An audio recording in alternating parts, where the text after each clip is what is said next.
There's a good chance you know a man in your life who mostly reads nonfiction and doesn't bother to pick up a novel very often, like if at all. The data tells us this is a relationship most men have to books. Today on the show, why men aren't reading fiction.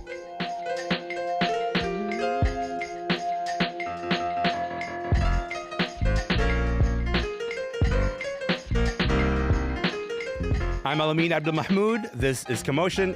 Okay, I say this like honestly with no judgment, but I personally know a lot of men who read mostly nonfiction, rarely pick up novels.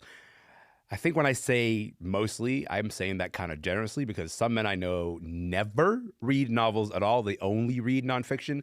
And the data tells us that this tracks. Like, you hear it from publishing people all the time.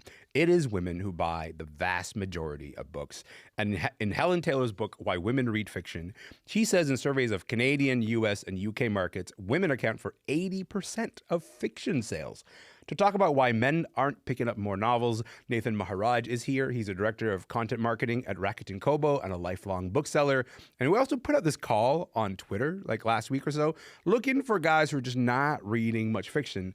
And that's how we found Pavan Sodhan. Pavan's not into fiction, but he reviews every nonfiction book he reads on Twitter. Nathan, Pavan, welcome to the show, y'all. Hey, thanks for having me. Hey, man, I'm excited. I'm excited that you're both here. This is going to be a good time. It's great to be here, Elamin. I'm happy to talk to you. I appreciate it so much. Listen, Nathan, when we talk about men reading fiction, they're sort of like as rare as like a xylophone in a rock band. Like, it just doesn't happen, right? You do read fiction, but that's given your line of work. I want to talk a little bit about how you would describe maybe the gender divide when it comes to what men like to pick up to read. Yeah, I don't think it's quite as rare as a xylophone in a rock band. might be a little bit more like let's say a violin, maybe a tenor saxophone. Like, you see it, but you're like, oh, that's nice to see. I don't see that every day. All right, gotcha. All right. I think it's got a lot to do with what people are looking for when they read, what they're turning to books for. And I think women are generally turning to books for pleasure more than men do. And not to like crack open like what is masculinity, but like pleasure seeking is it's a tightrope in masculinity. And so books are generally not like a place where you're supposed to go have a nice time and enjoy yourself for men. Not when, you could be cracking open a book to gain knowledge, information, and that could be anything from like understanding better, what really causes immigration and where did my food come from? How did the Roman Empire end, and so on? Yeah. How did the Roman Empire end? Yeah. But it can go all the way to the other like toxic end of the spectrum, like how to beat my liberal friend in an argument, assuming I still believe liberals are worth arguing with. Like, it can get that nasty. That's the best seller if I've ever heard one, Nathan. Yeah, absolutely. I'm working on the pitch. Pavan, I want to talk about the fact that you read nonfiction. Like, you read more than 100 books a year, and I say this because I was like, you read 100 books a year. Like, no, it's way more than that. So you're an active and voracious reader. There's a story behind how you became someone who reads so much. Do you want to tell that story? How did you get here? Sure. Again, it's great to be here to talk to you both. But first of all, as you can tell, I'm a Sikh Canadian, and the literal definition of Sikh means someone who is a student or a disciple of truth and knowledge. And that's an aspect of my faith that I've really taken to heart. I want to be a learner. And second, in my professional life, I'm advising decision makers in the public sector, politicians and policymakers, or executives in the private sector. So it's critical that I'm informed and aware of the world around me, and reading books is the best way that I can do that. And lastly, and I think this is the most important aspect of this, is the world is now so centered on short form content, right? Video and these posts on Twitter and Facebook. But we know that this leads to people getting sucked into what I call bad thinking and conspiracy theories, right? I want to live in a world with smarter people. That's better for me. And reviewing these books publicly, that helps me to spread the word about these great authors who are credible in their relevant fields.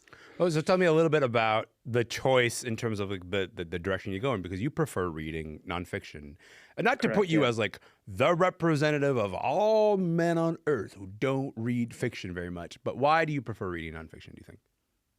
I think it's because, an avenue for me to gain knowledge. And, you know, like I just said, that's helpful and critical and worth it for me in my professional life, but also, you know, in the personal life that I have when I'm out and about, or even online as well, like being able to reference and cite and know that I am correct in what I'm talking about, like that's very valuable to me. So we're talking about like a different set of, as you were saying earlier, Nathan, a different sort of relationship to what the book is for. Is the book for pleasure? Is the book for utility? Is like an actual sort of active utility in the world. Nathan, you enjoy reading both nonfiction and fiction, but you have different habits when it comes to reading them. Do you want to talk a little bit about that? Yeah, it's this isn't a hard and fast rule, but I found I can being a bookseller is in many ways a tragic profession, because I have to become aware of like tomorrow's Tuesday. Hundreds of books are going to come New out. books. There's at least a few of them I want to read. I will not get to them. And so I'm hyper aware of how many books there are. So I've squeezed in. I found audiobooks can be really helpful for that, especially audiobooks that I'm listening to while I'm doing something else, like that I pop on the old iPod and take for a run. Because it doesn't matter that I miss a few words here or there with a lot of lower engagement books. And this is where I make the distinction, I think, not so much fiction and nonfiction, but high engagement, low engagement. And I think fiction it is the literary fiction is the art of like what can be done with words. Like what is the highest art that can be achieved with words? So yeah, each word matters. Like there's no skipsies. You know, Jennifer Egan's not like, you know, this chapter is a throwaway. She threw that chapter away in the edit, and what you have is a masterpiece. Yes. So but I'll put like nonfiction, you know, self-help is fantastic for going for a run.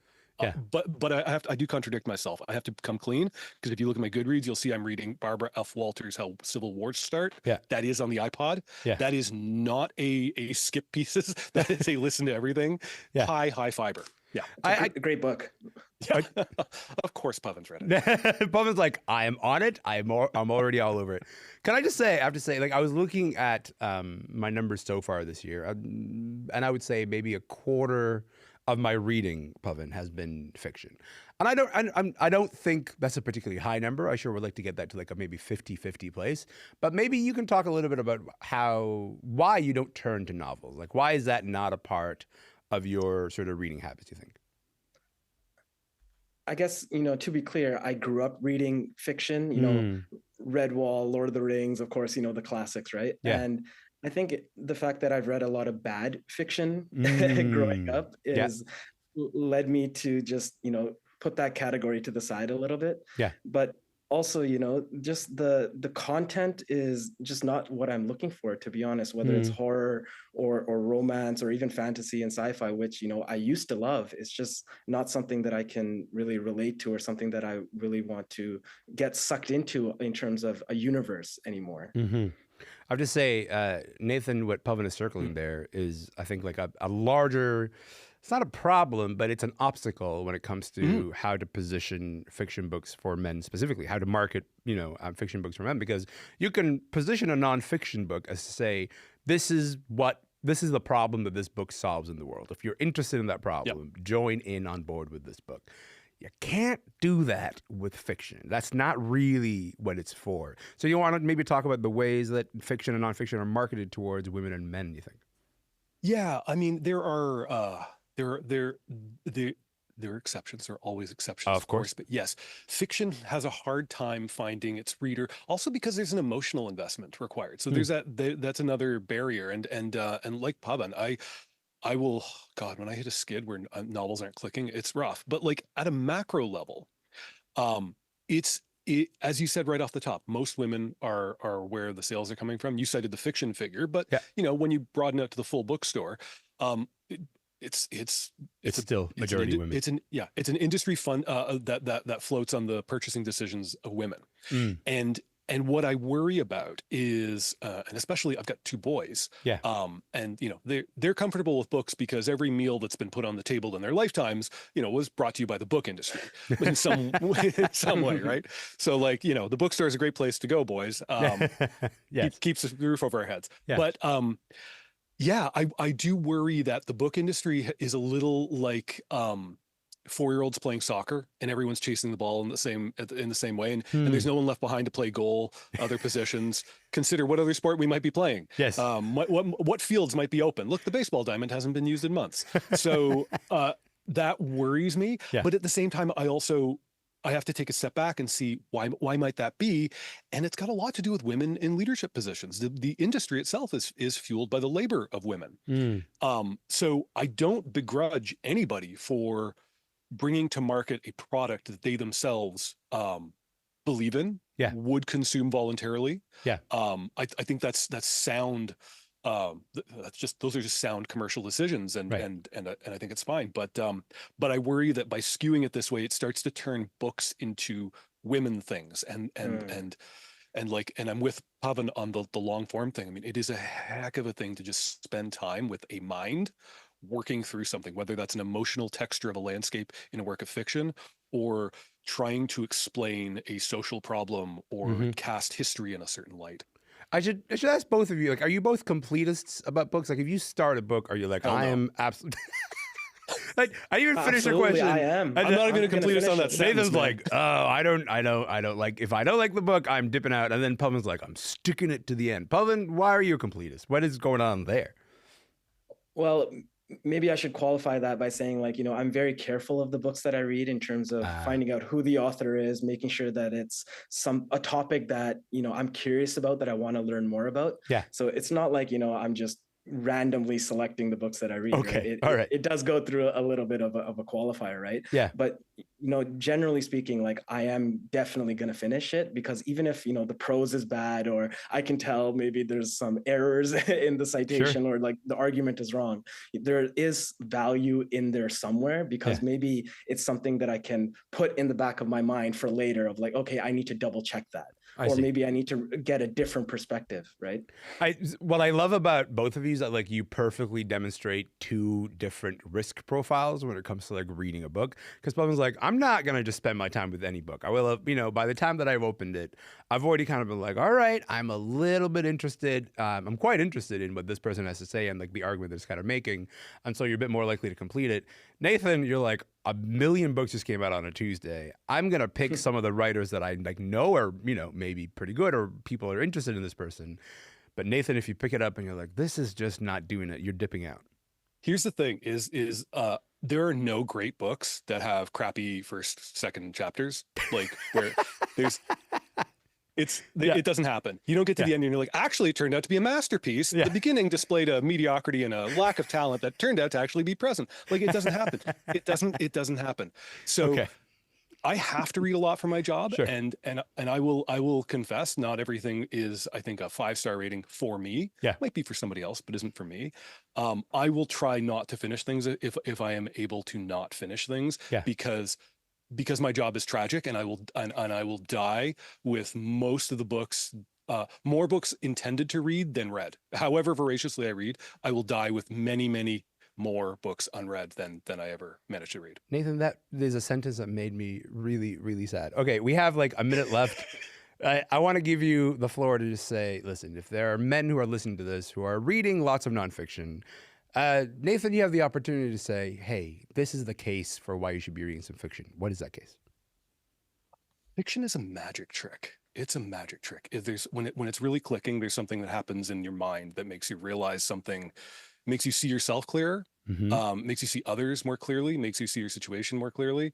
But it is magic, and it can come to you at different times in your life. A book that means something now may mean nothing later, and vice versa.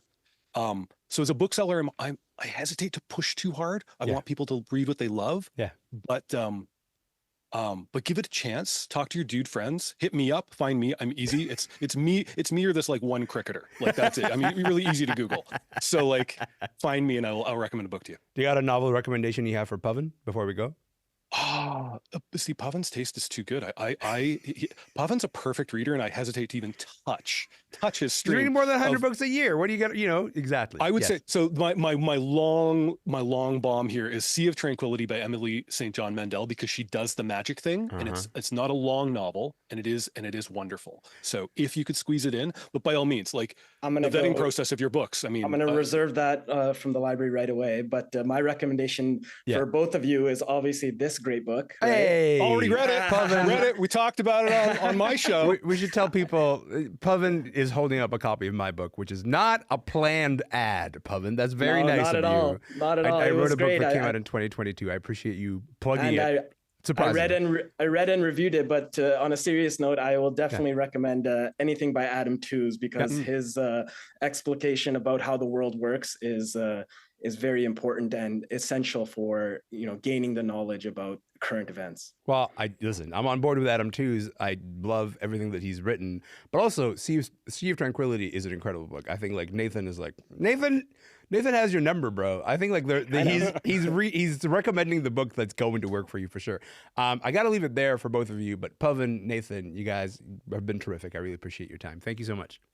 Oh, it was great awesome to be here. Thanks, Elamin. Thank you. Nathan Maharaj is the director of content marketing and Rakuten Kobo and a lifelong bookseller. He's in Toronto. And Pavan Sodhan also loves to read. He reviews every nonfiction book he reads on Twitter. You can find him at Sodhan. That's PSODHAN on Twitter. He's in Victoria, BC.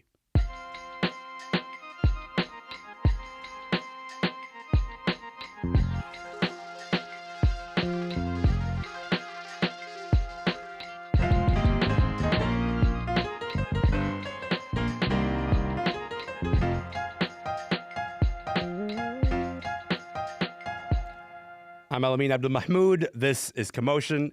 Can I just jog your memory super quickly? Remember the Gwyneth Paltrow ski trial? It was that court case after Gwyneth and a retired optometrist collided while they were skiing. I know we're used to celebrity trials being like a giant media circus, but the coverage of that was so intense and so constant, and still after all that, I did not expect it to lead to this. You skied into my back. You skied into my frame. This is very strange, but we're not dead. Have I broken my neck? Ow! Try to sue, you'll regret it, cause I'll goop your ass in the second act. You just made this doctor famous. Now I'll miss half a day of skiing. He skied into me. I actually cannot cope with any of that. That is a moment from one of two plays at the Edinburgh Fringe Festival. Both of the plays are inspired by the court case we just couldn't look away from for that 1 year involving Gwyneth Paltrow.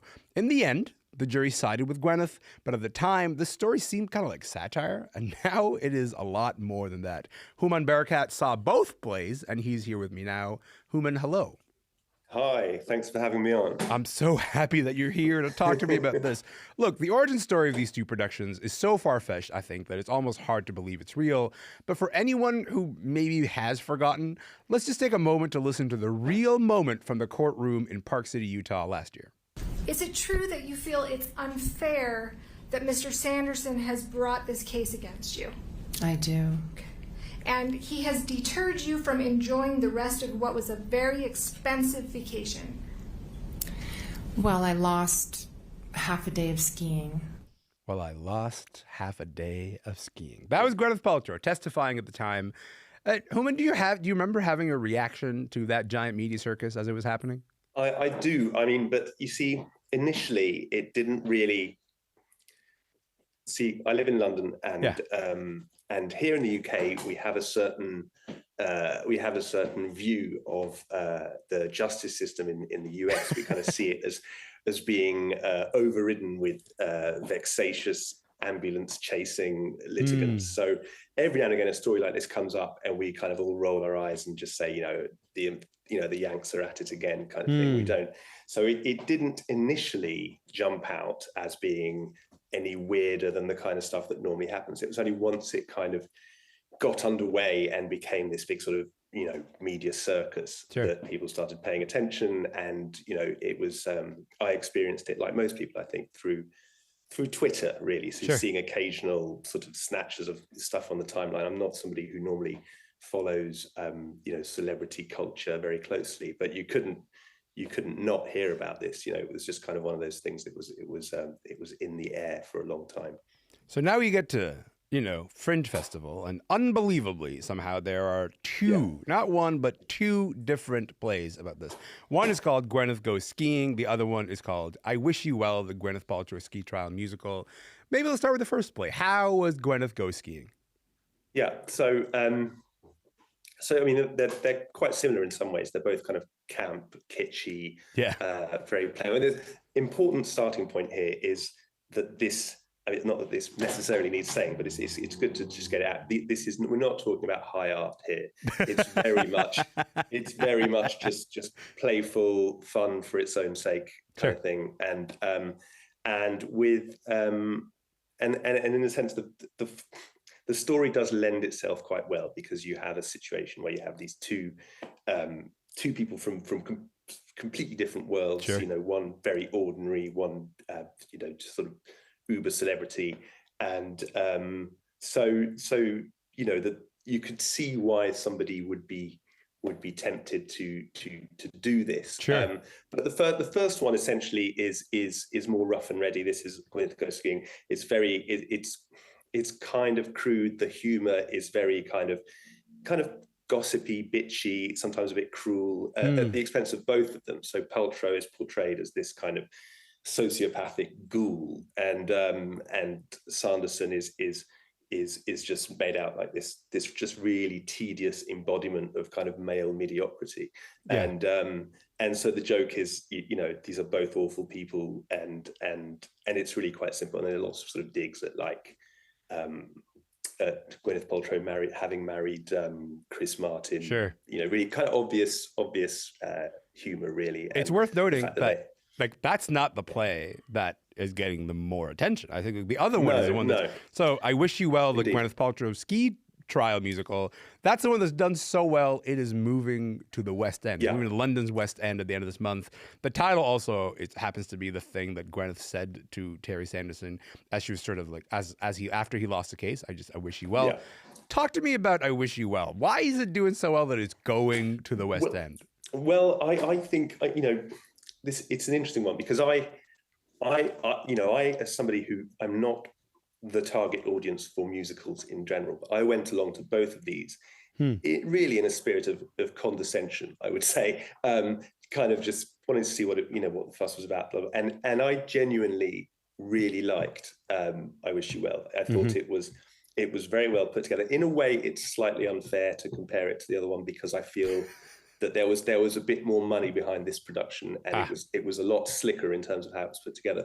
But also on top of that, it was funnier. It was warmer in the sense that the humor was a bit more kind of generous and playful rather than just nasty. And it's very well put together. There's a sort of, they have a 3-piece live band playing.